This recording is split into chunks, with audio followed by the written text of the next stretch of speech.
Good afternoon and welcome to our webinar, COVID-19 vaccination rollout, meeting the needs of hard-to-reach groups now and beyond. Population coverage is one of the major ambitions of universal health coverage. Everybody should have the right to healthcare. Nobody should be left behind, and the entire population should really be covered. But that is easier said than done, because very often we know there are problems with access, like, for example, to diagnostics, to hospitals, to specialist services, to medicines. And these are issues of access just for the general population. And all countries are trying to improve this access. And this is for people which are not part of a hard-to-reach group. But what about actually the hard-to-reach groups, like, for example, migrants and refugees living in different settings and changing between and having a lot of issues with regards to language, or minority groups, ethnic minorities, religious minorities, which are a little bit secluded or not so well integrated into the social fabric. Think about homeless people or traveling populations. What a challenge actually to get them included. And last but not least, of course, the prison population. So what strategies are countries actually using to reach out to the hard-to-reach groups, to include them in the vaccine rollout? What are the policies and priorities? What are the concrete instruments they have used, including, like, for example, the involvement of civil society, existing pressure groups, and so on? To what extent have they been actually successful? And what can we learn from it to build back better health systems? Now, before I introduce the speakers, I would like to issue a big thank you to ASFA, the Association of Schools of Public Health, and in particular to ASFA COVID-19 Task Force, because this task force has actually helped us a lot. They have compiled the evidence behind this webinar today based on the COVID-19 Health System Response Monitor. And we have two speakers from this ASFA COVID-19 task force here, but there are also other people which could not take part in the webinar, like Brian Lee Han Wong and Jose Maria Martin Moreno. Many of you will know the latter very well. He's been Secretary of State in Spain. He was director at WHO, and he is now a distinguished public health professor in Spain.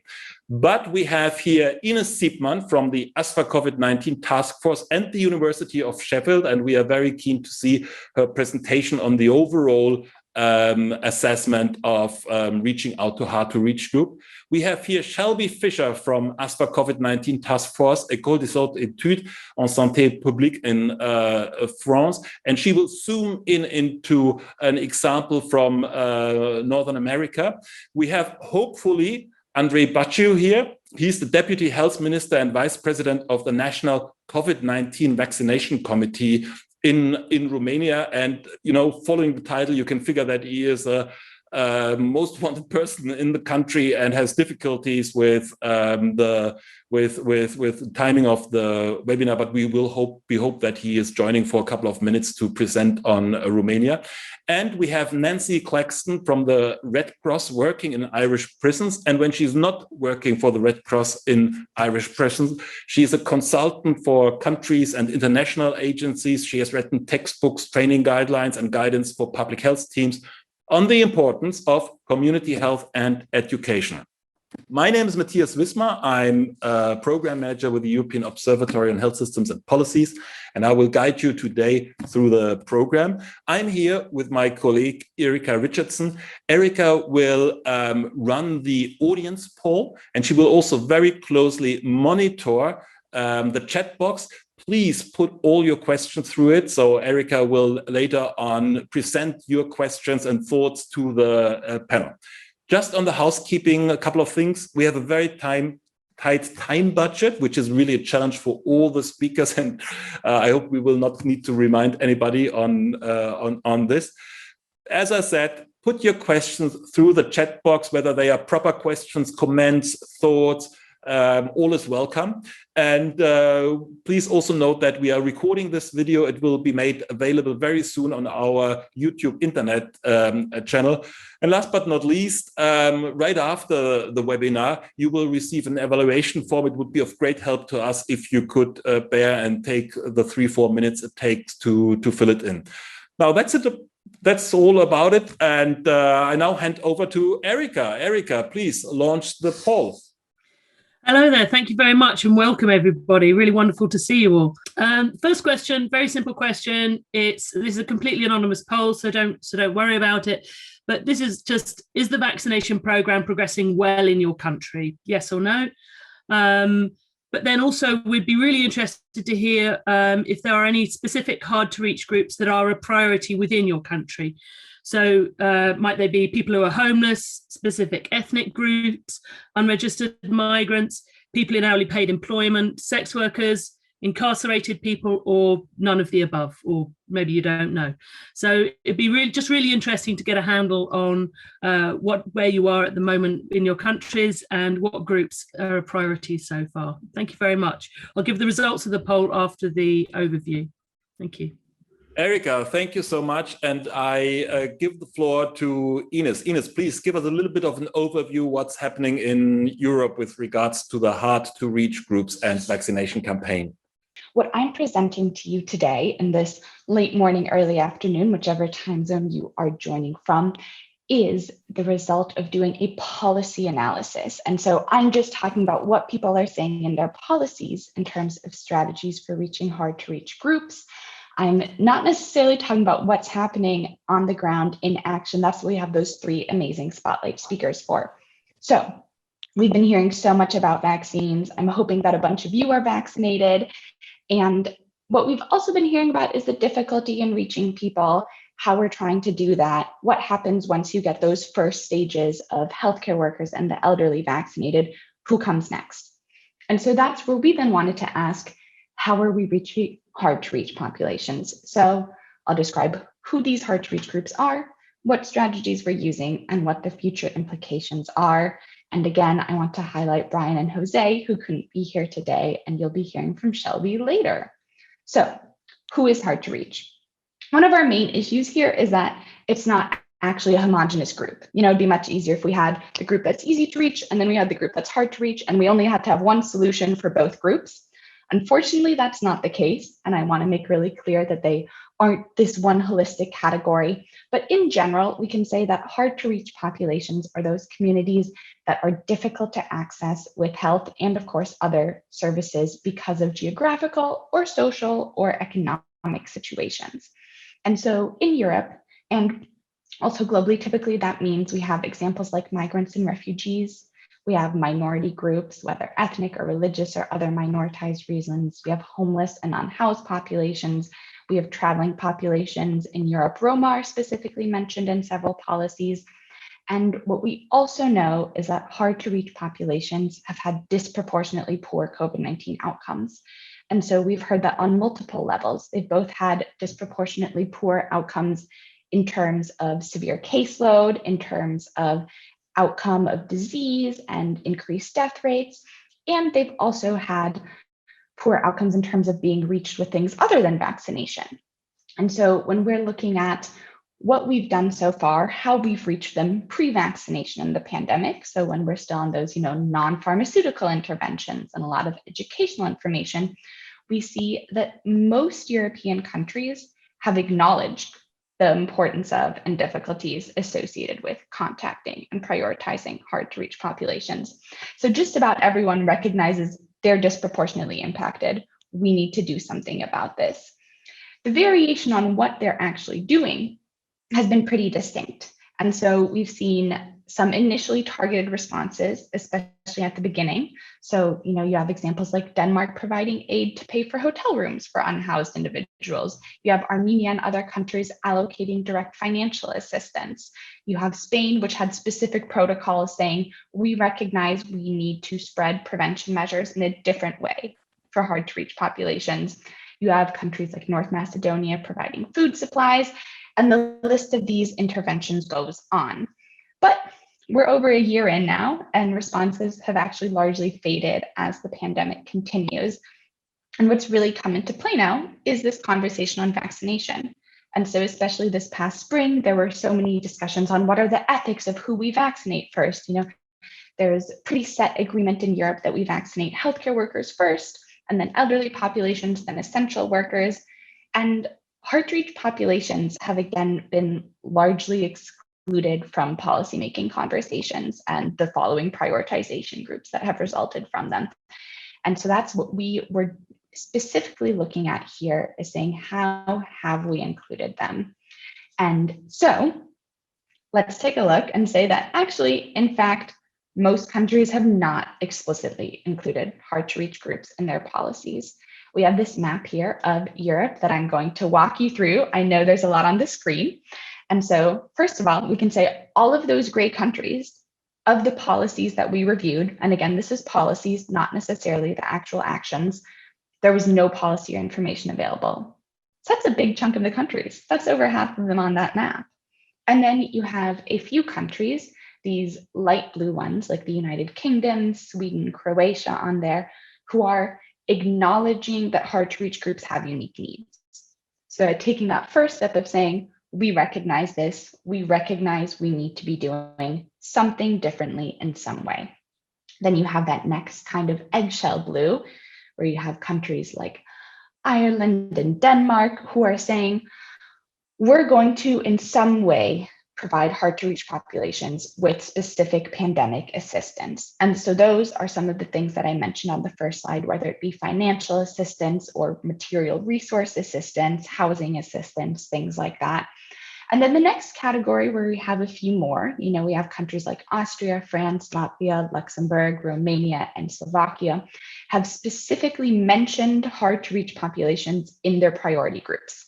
And so for some of them, it's just an individual group.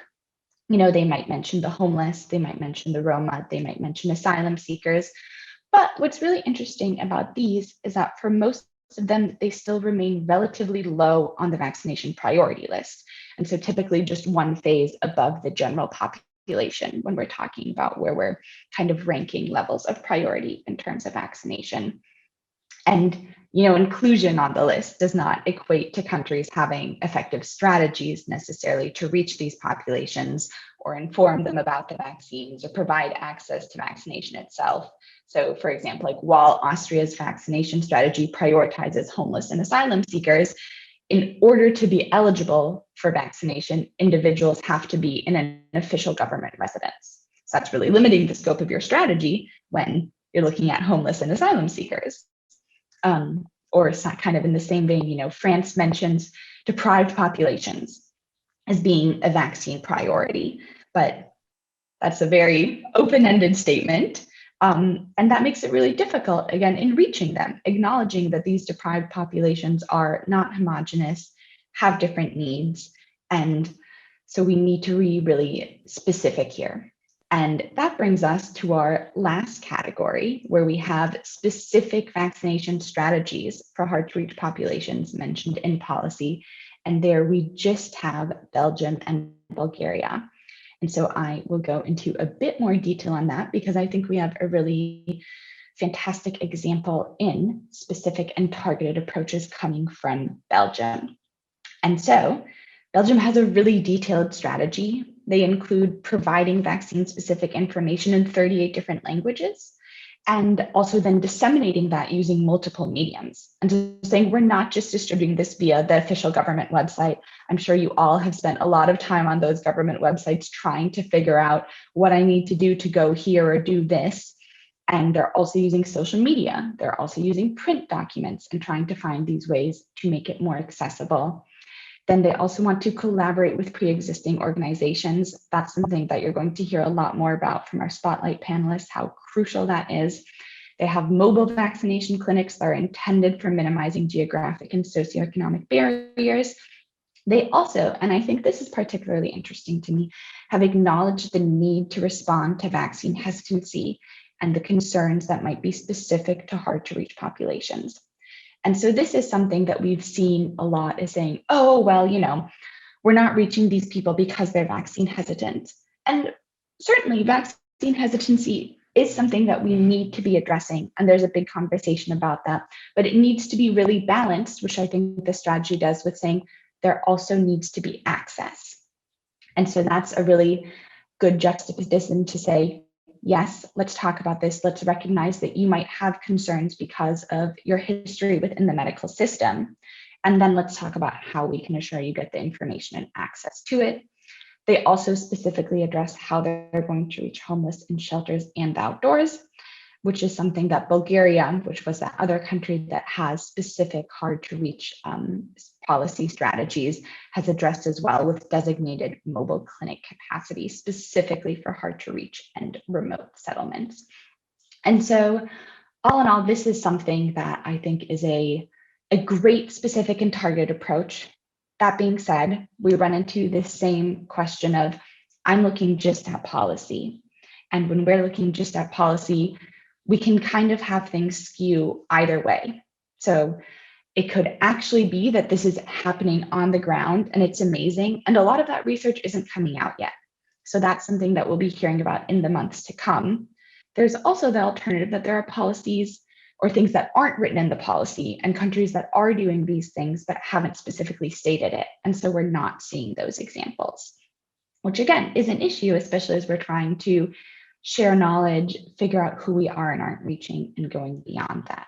So the implications of all of this is pretty much what I just said. Acknowledgement is not equivalent to action. We have a lot of countries that have recognized the disproportionate impact of COVID-19 on hard to reach populations, but not a lot of operational policies have followed.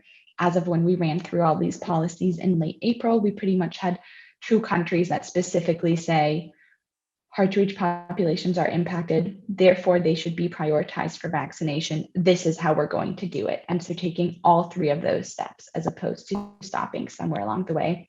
And we really need to put in a lot of effort to actively decrease their barriers to vaccination and set up sustainable ways of communicating and providing access. And that sustainability and how we're going to build back better, as Matthias was saying, and incorporate this into something that isn't, when there's an emergency, when there's a pandemic, we suddenly need to figure out how are we going to connect? How are we going to address the longstanding issues in our medical systems regarding hard to reach populations? And we'll dive into that a bit with our upcoming 3 spotlight speakers.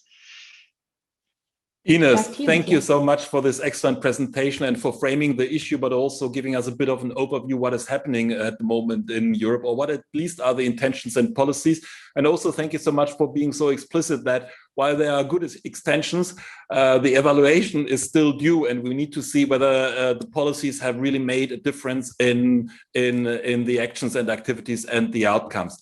It is a great pleasure for me now to welcome Dr. Andrei Baciu. And as I mentioned earlier, introducing Dr. Baciu, he is the Deputy Health Minister and Vice President of the National COVID Vaccination Committee in the Ministry of Health in Romania. And as you can figure, his schedule is extremely busy, and we are very grateful that he took the time to come on board to present very briefly the situation in Romania and his work.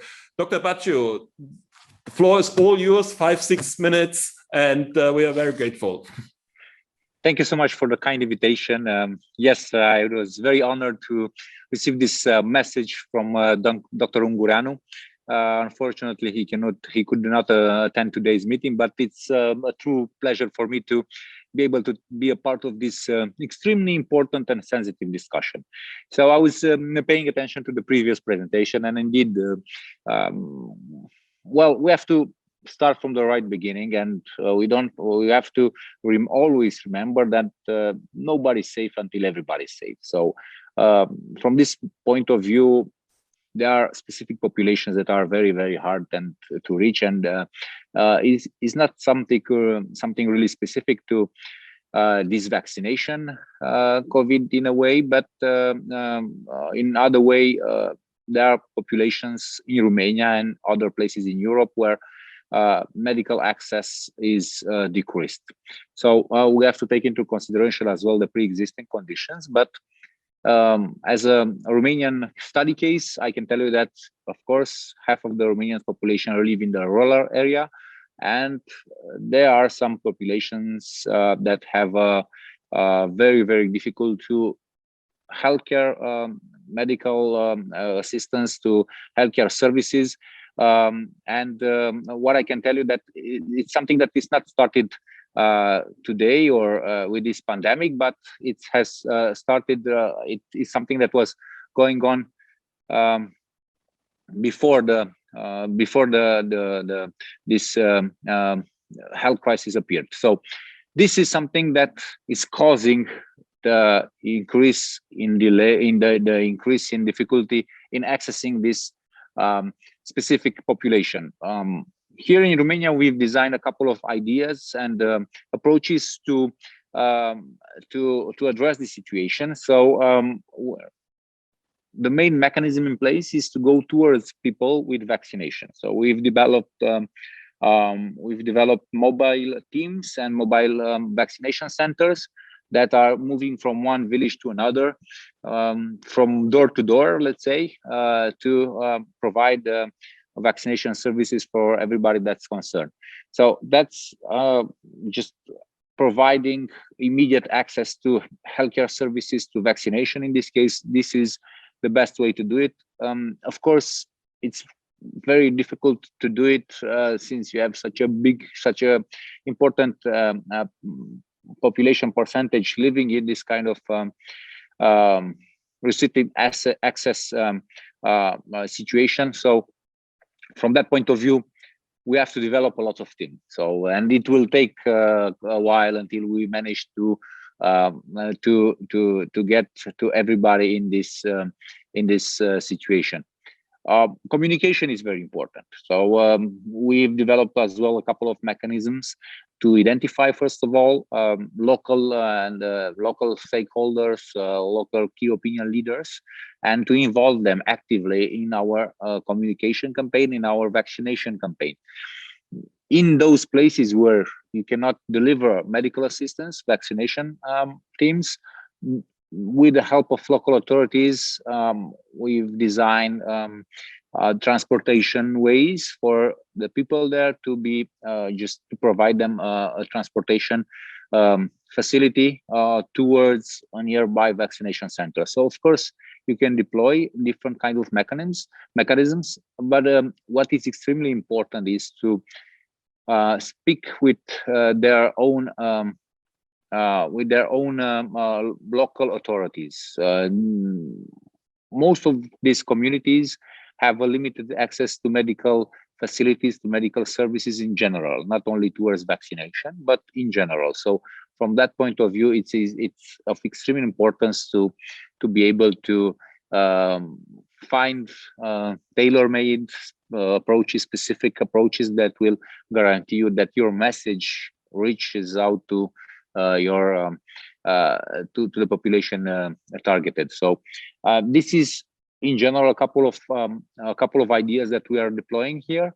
Of course, it's not an easy task. We are looking into also combining classical communication channels with online social media, so on and so forth. But it's a mix of instruments and attitudes and mechanisms in place that eventually should lead us to a vaccination percentage that we all want, and finally that will close this very great chapter of our lives.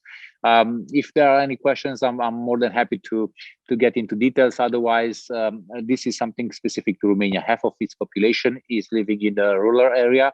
Therefore, we're doing our best to go towards people, to go from door to door, actually, with the vaccination teams and with the vaccine itself, and also deploy important activities regarding the communication and spreading the news about the vaccination benefits. So these are the main and key ideas about reaching out to hard-to-reach groups and populations here in Romania. Dr. Baciu, thank you so much. I think that was really very important and very interesting. And I take it from you that reaching out is not just a metaphor, but there are clear instruments behind it. You were talking about mobile teams, mobile vaccination centers, a communication which is really tailored to the communities. And as I understand from you, the inclusion of local stakeholders, civil societies, communities, but also the local authorities is quite key to reach out effectively to these communities. Also very important to say, as I said in my introduction, actually, many countries are struggling providing access for all population groups. And also there's always an issue with local and remote areas, which are very often underserved in many European countries.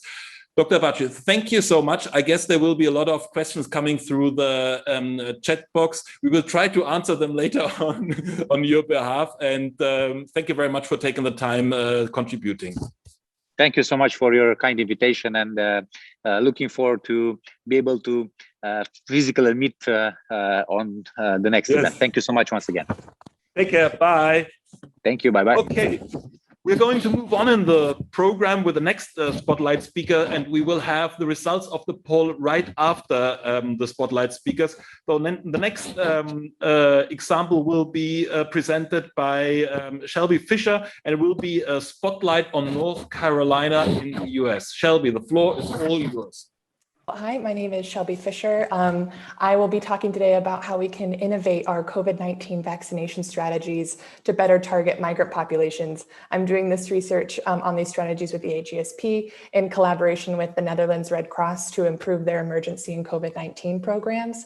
Instead of talking about my very long master's thesis project, I will instead talk about these concepts through the lens of one very effective sexual health intervention and what lessons we can learn from its strategies, and also how we can apply them to our COVID-19 vaccine rollout here in the European space. So Hombres por un Cambio is an HIV and sexual health promotion intervention targeting Hispanic and Latino immigrant men in North Carolina in the United States. This program aimed to identify the barriers to healthcare access experienced by this community, and in the end attempt to reduce the burden of HIV and STIs in a population that's so disproportionately affected by them.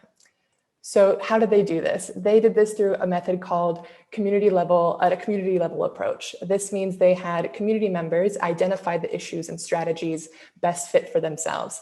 In this case, researchers saw that one of the most regular points of socializing and congregation with men in this population was on soccer teams.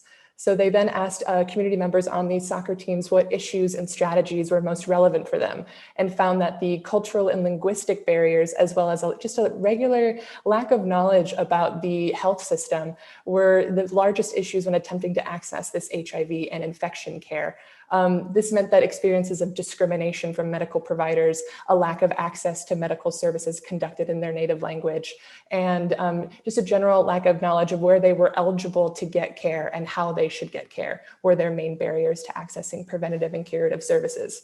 So then in order to mitigate these issues, the researchers identified the best way to help them through lay health navigators. This is a middleman approach that involves a health professional training community members in health service information and delivery. So they identified one individual from each soccer team, usually the most charismatic and involved individual because of how sensitive this subject is, and trained them in HIV and STD information, how to properly advise individuals on safe health and screening practices, and then also provided information on how to navigate the health system. This involved the general information of how and where to access screening or vaccination, but then also went more deeply into which clinics accept those without documentation, which clinics have those of Spanish speaking or native language ability. So providing this information in the group setting within the soccer team allowed them to provide both general advice and general navigation,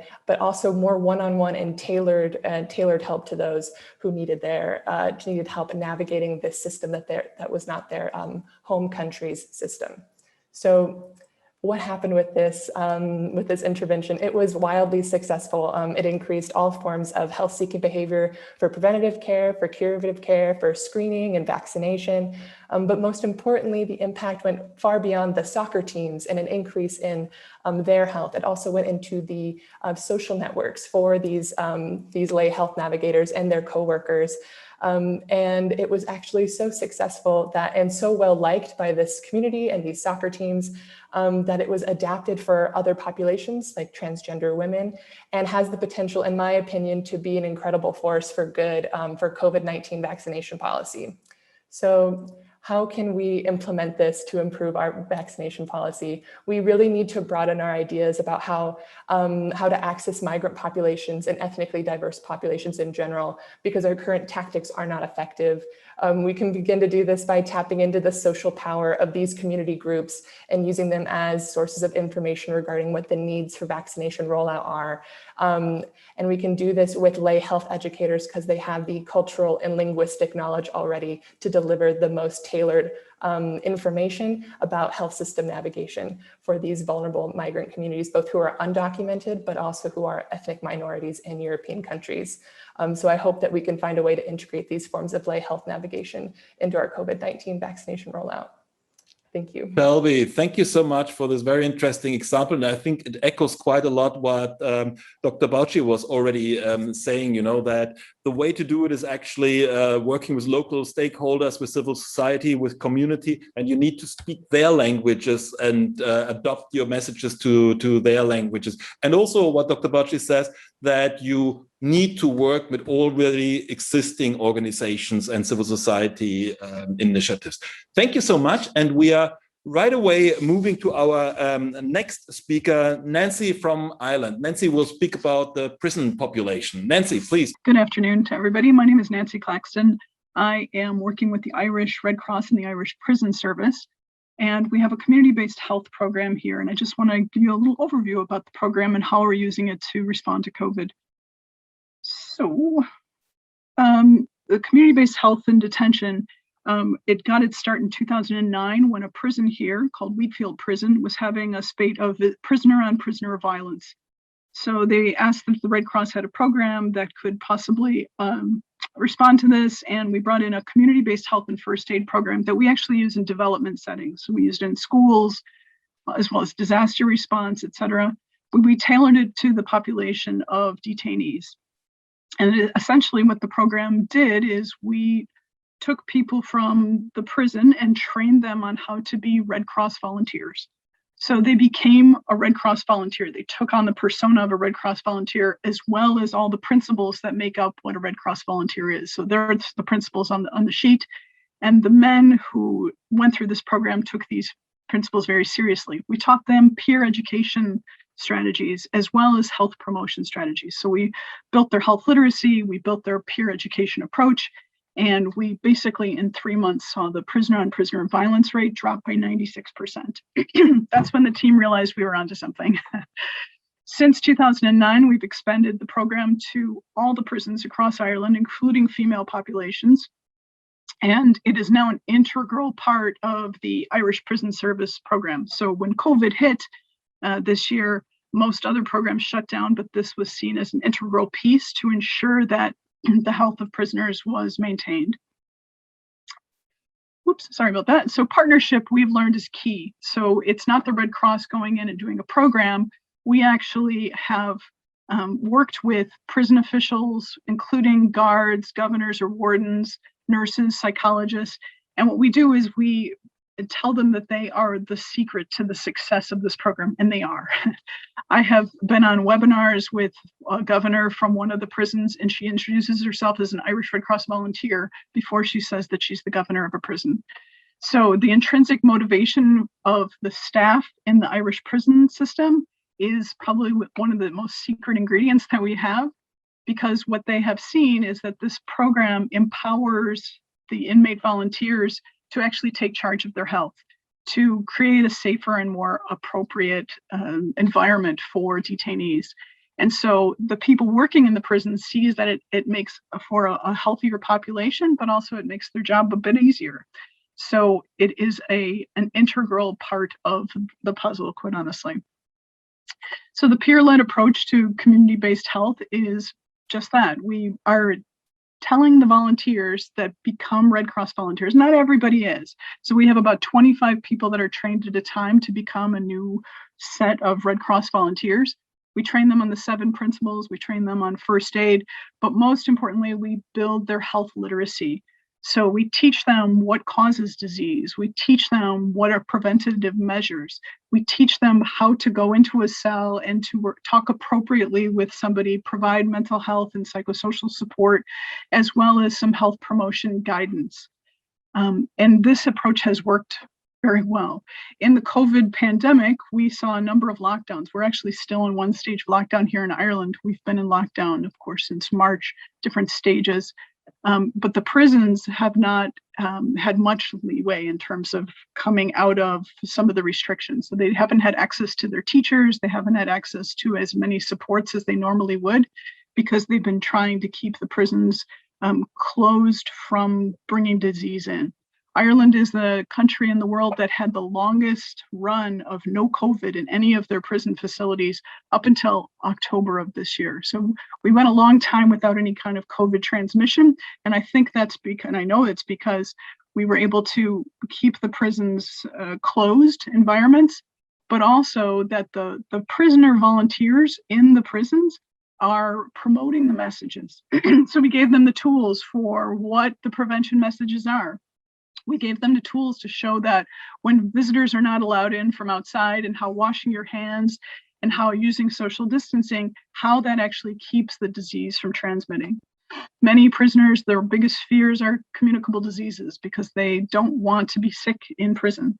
So by tailoring the messages for this specific population and based on peer education approaches, as well as some survey results that we gather from the inmates, we're able to understand what their fears are, what their misconceptions are, what their beliefs are about vaccine, about the preventative measures, and are able to tailor approaches and messages to be able to respond to their concerns.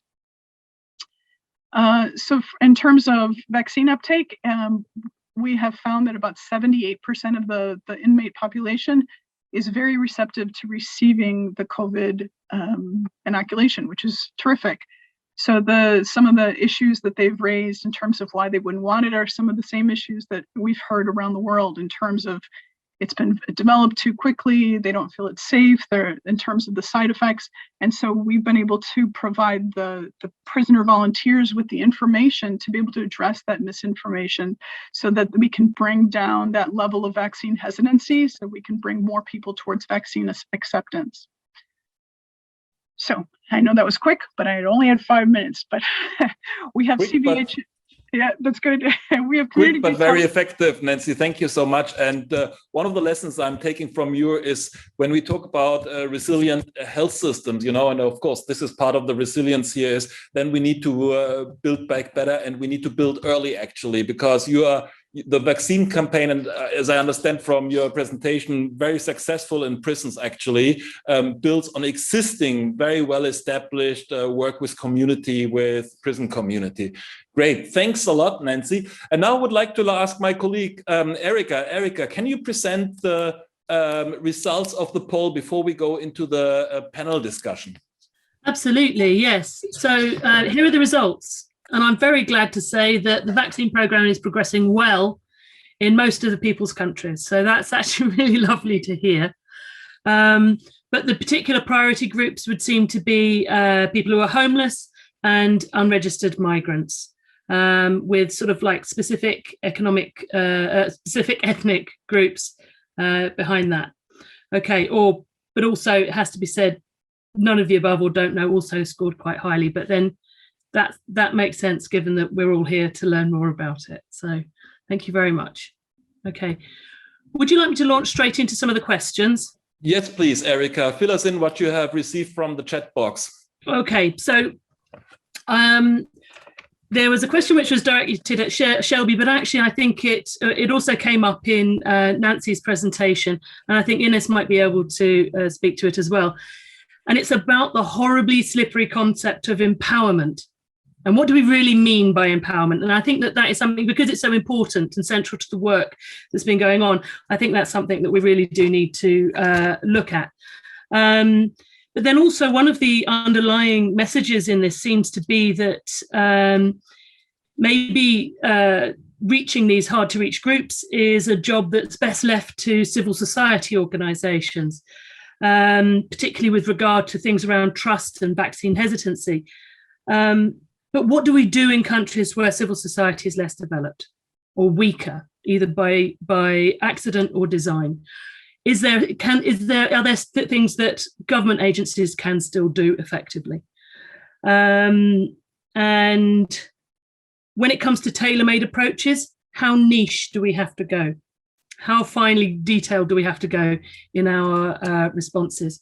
So if we start off with that, and then please do ask more questions in the chat box. Thank you. Great question. Shall we start with Ines actually, and then move to Shelby and Nancy? Ines, please. Absolutely. Great question. I think there's three main parts of that. The empowerment, I'll actually pass on right away to Shelby and Nancy because I think that they have more specific examples of that.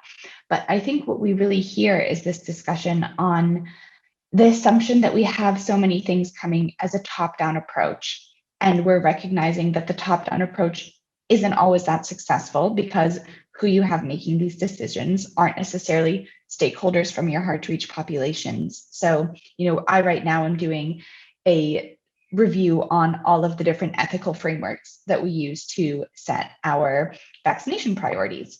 And everyone who's involved in those is either a national authority or an academic. And most of them are academics. And we know that those are not super diverse fields. And so then when we're looking at, I had over 3,000 sources and 2 of them had authors that were from civil society organizations.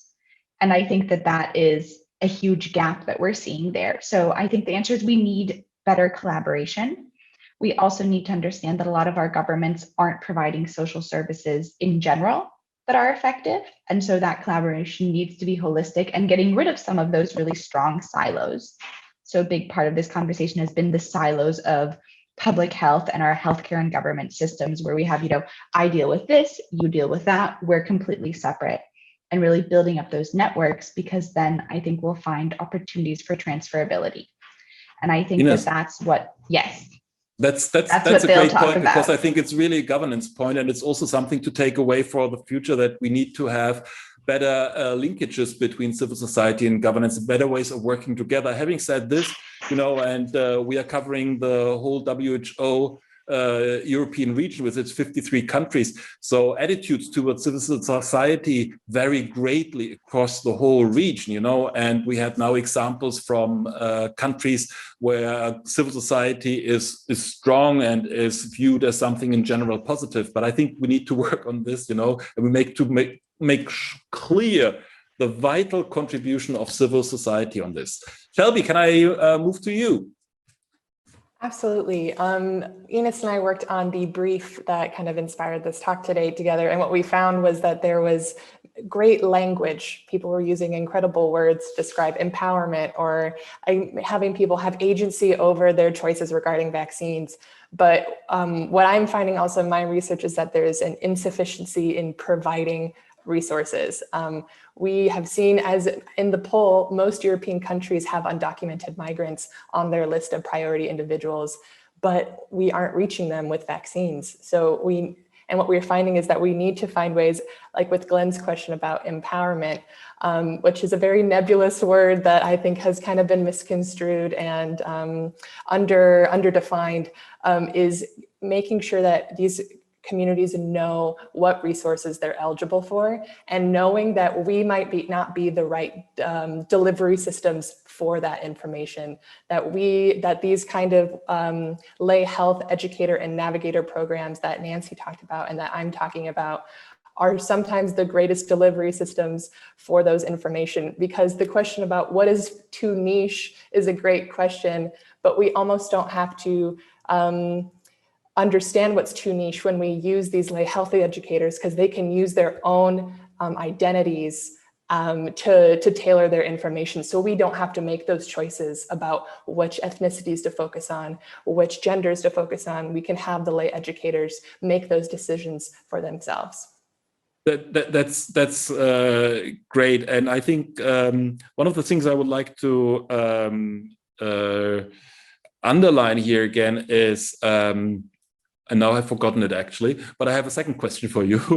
And talking about the too niche issue, I also wonder if there is efficiency issue sometimes here. If it's becoming too niche, if it's too small, if it's too dispersed over the territory, how do you do this with your limited resources, actually? How do you do this without stretching over? And the first thing now springs to my mind again, actually.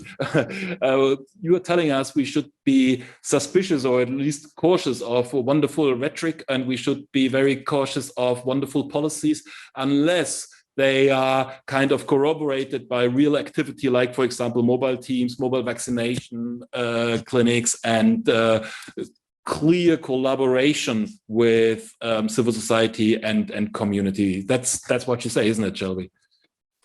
Yes, exactly. And with these lay health educators, with knowing what is the most efficient way to do this, oftentimes we need to ask those communities who's most vulnerable, because migrant communities live at the intersection of many inequalities regarding ethnicity and gender and socioeconomic status. And so we need to focus those resources on community spaces that have the most interactions with the migrant population. In North Carolina, that was a soccer team. So I think we need to also look broader than migrant organizations, but look at faith organizations and sports organizations also that have great interaction with these more underprivileged groups.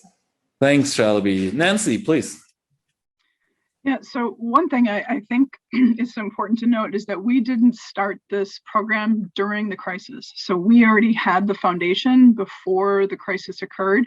And I think that that's integral. As with any community health program, a good emergency health response is always built on a strong community health program. In terms of trusted channels of communication, so our inmate volunteers, they have status because they are peer educators. And so also our teachers have status. So when our teachers were not allowed into the prison, you could see that there was some struggles in terms of, okay, how do we move on? And we saw that the inmate volunteers were saying, oh, we got this, we have the training, we know how to do this. So they became even stronger trusted channels of communications. It's so powerful. In Ireland, what we have found is that people who have been involved in this program and who are released from prison, they are 35% less likely to recommit and actually go back to prison. So that saves the Irish government about 7.2 million euros a year.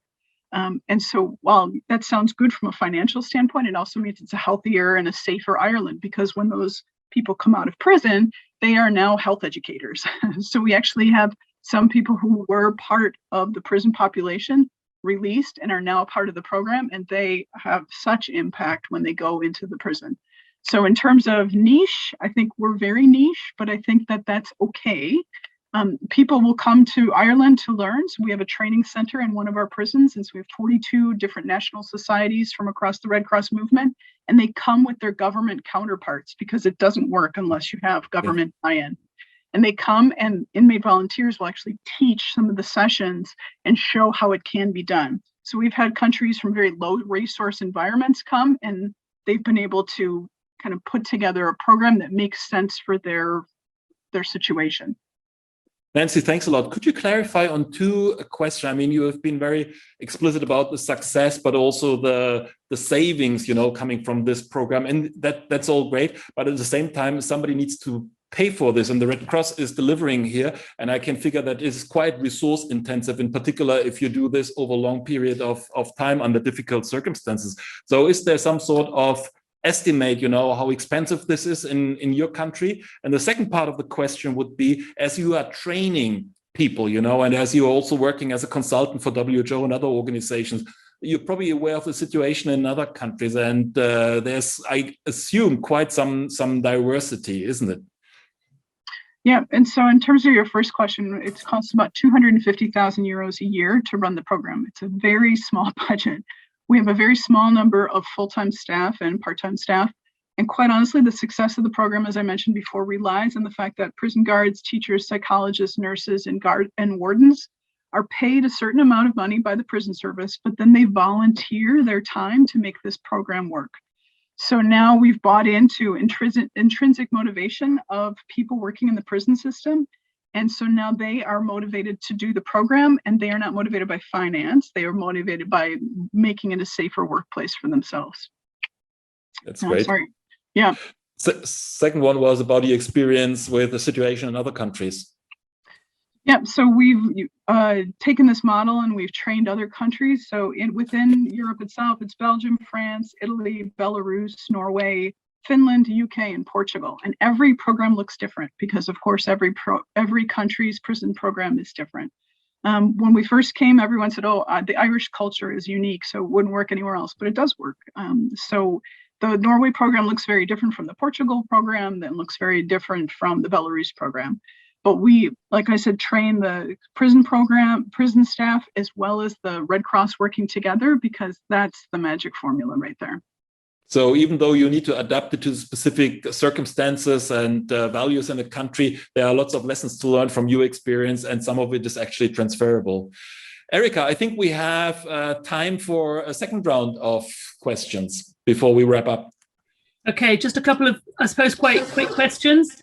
One of them is, when we're talking about working with local communities and things like this, is a more decentralized system a benefit in achieving that, or are countries which are heavily centralized still able to do it? So Ines, I suppose that's a question more for you, but if you others have anything to say, please do jump in. And from when I was listening to Dr. Baciu, I also was thinking about our preparations for this.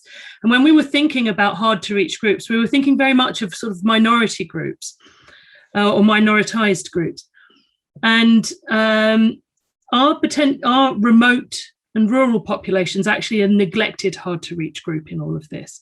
So, because the geographical barriers can be absolutely huge for people. I'm thinking of people living, for example, in the South Caucasus, Central Asia, where people living in very remote mountainous areas, and maybe they are a neglected hard to reach group. And if there is anything you'd like to reflect on that. Over. Actually, also hard to reach groups for regular care. Yeah. Ines, would you like to start? Right. So in terms of centralized versus decentralized, I think, like we said initially, that's also very dependent on what the population itself wants. And we see that there's a huge variety in government. When I say that we should have, realistically, I think we should have a decentralized, centralized system, which is essentially saying, yes, we have everyone working together and communicating, but that everyone is not one homogenous group. It's not just, elected officials. It's not just academics. So we have all of these different groups, but they actually have some network where they're sharing and collaborating. And so I think it's finding that healthy balance of not having a singular, lawmaking entity, a singular, this is where our decisions are coming from, but making sure that there's still those communication channels for them to go through. Thank you so much, Ines. Shelby? And I think the reason why this lay health navigator and educator program is so successful oftentimes is that it combines, like Ines said, it's a centralized, decentralized strategy where you have a centralized system of training individuals within a community, but then you have them go back in and kind of serve as long-term diffusions of information and navigation help. So you gain the benefits of a decentralized system within a system that I bet Nancy can talk to is a very centralized form of education of these lay health educators. So I think that's a great way to do it. And with regards to rural populations, this Hombres intervention was in a rural area of North Carolina, because many rural areas also have many people of other kinds of disadvantaged identities. So these kinds of, those rural areas have oftentimes more centralized community groups like these soccer teams, and those are great places to tap into. Thank you, Ines. And I think that's a puzzle which is very important to resolve, because we've been looking in your research, which Ines presented, we've been looking into national level policies, and then of course they need to be adapted, implemented, but also championed at local or regional level. Thank you so much. Nancy, please. Yeah, it's really well said, Shelby, in terms of the amplification effect. So we found in the Irish prison system, about 50% of the population are travelers. So there's a lot of stigma against travelers in Ireland. And in Irish Red Cross, we don't have a whole lot of Irish travelers that are volunteers. So we are actually working with the families of incarcerated volunteers to basically train them on the exact same program, but to be able to build a link with the people outside of the prison so we can reach them in a different way. So, okay, they don't want to go to a branch office and become a Red Cross volunteer, but now your family member is involved.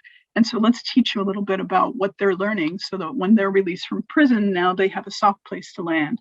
And we're also being able to give outreach and messaging and things like that. So it's a nice model to be able to reach to people who may not want to be reached the official way. And we basically are working with the resources that we have. Nancy, can I come back to Ireland and also the overview Ines was presenting? I think your example on prison health and prison community is very impressive and very successful. At the same time, you know, these are priorities. Do you feel that in your country, you know, some hard to reach groups are left out or could benefit from better engagement? Yeah, so we did a survey in the prison. So all inmates were actually surveyed. And we had a number of inmates that we didn't have anybody that spoke that language to be able to translate the survey into. So we were struggling with Arabic, we were struggling with Russian. And so we had to do outreach, and we recognized that that was a weak point for us in terms of being more inclusive. So definitely, we're constantly improving and trying to mirror the population that we have in front of us and making sure that we have representation. Thank you so much. Ines, we still have 3 minutes left. Would you give us 2-3 sentences to wrap up the session with me? Yes, absolutely. I think kind of the main takeaways that I'm still processing in my head here is we're seeing this huge importance to involve local stakeholders all around and to say this needs to be sustainable. So we need to have this integration early on, you know, right now, so that in the future we can address it. We can't every time there's a crisis need to say, how are we going to do this? How are we going to reach them? Because once you have that integration and those channels set, then you can make those tailor-made approaches. You can have these niche responses without them being as resource dependent, because it's also these questions of transferability and saying, now we know how we can tailor make something without it being too resource intensive, because we can use this, we can readapt something that we've done, and stepping away from exclusively these top-down approaches and saying, how can we solve some of these problems from within and give people the agency to say, we trust you to be able to do this well and to handle this scenario from within.